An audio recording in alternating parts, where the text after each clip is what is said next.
you. Question 12 has to do with traffic. Sorry,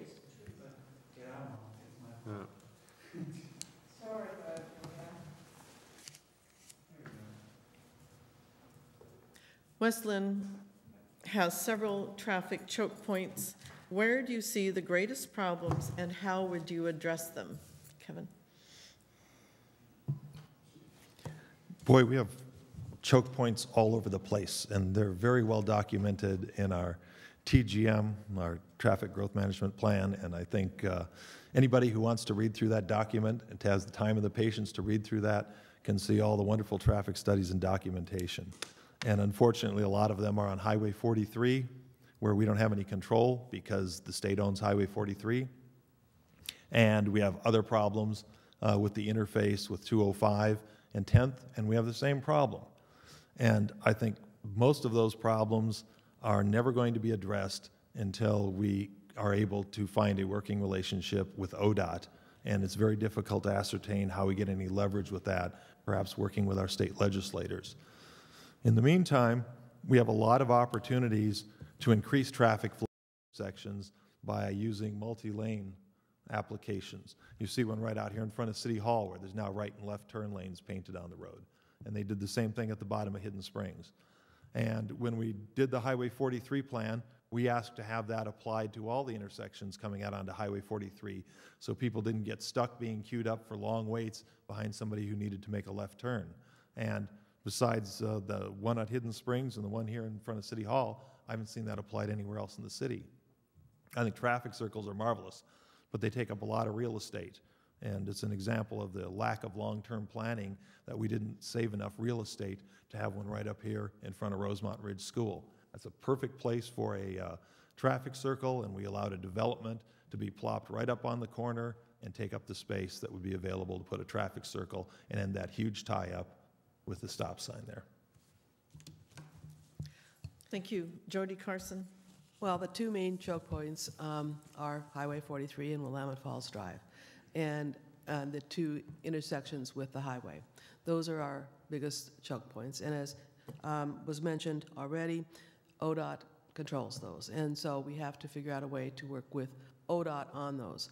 Currently, ODOT has begun discussions of wanting to turn Highway 43 back over to the city. We need to be at the table because if we do not want Highway 43, we want the control of Highway 43, but we don't want it without the money to have turn lanes, have bike lanes, have sidewalks. We want to be able to have the necessary improvements to make Highway 43 a much more usable road. And so we need to continue those discussions with ODOT to make sure that those issues can be resolved. Secondly, on the 10th Street, I was a part of the 10th Street task force. There was a number of solutions that came up, some of which couldn't be implemented because of ODOT not wanting to do those, but they have agreed at this point in time to do a traffic study on a traffic circle, potential traffic circle at Willamette Falls Drive and 10th Street. And hopefully with the outcome of that study, we'll be able to move forward on trying to effect some changes with that intersection at the 10th Street interchange and 205. Thank you. Thank you. Mike Jones. Well, West Linn does have a traffic problem, and anyone who's been on Highway 43 in the morning or the afternoon or Rosemont Road when I-5 has a severe backup has seen that problem. Yes, this is a West Linn problem, but it is also a regional problem. Quite frankly, until the McLaughlin Bridge and I-205 is widened, we are going to have traffic problems. The bad news is there are no plans to widen the McLaughlin Bridge. The good news is that we have many concerned citizens who are trying to find innovative ways to reduce traffic. I was part of the 10th Street Task Force, and in addition, we have proactively worked to address traffic concerns on the Planning Commission. There is also a Highway 43 work group that is composed of ODOT, who currently owns 43, and the jurisdictions through which the highway travels, including Lake Oswego, Clackamas County, Portland, Metro, and West Linn. There are no easy answers, but if we work with our partners in the region, we will address these issues in the best manner possible. Thank you. Gail Holmes. Well, I was going to make a joke and say we get 30 minutes, right, to talk about this issue, because it's all over the place. But I will start off with one of our biggest problems is I-205, as we've already stated. And that is out of our control. We cannot do anything about that.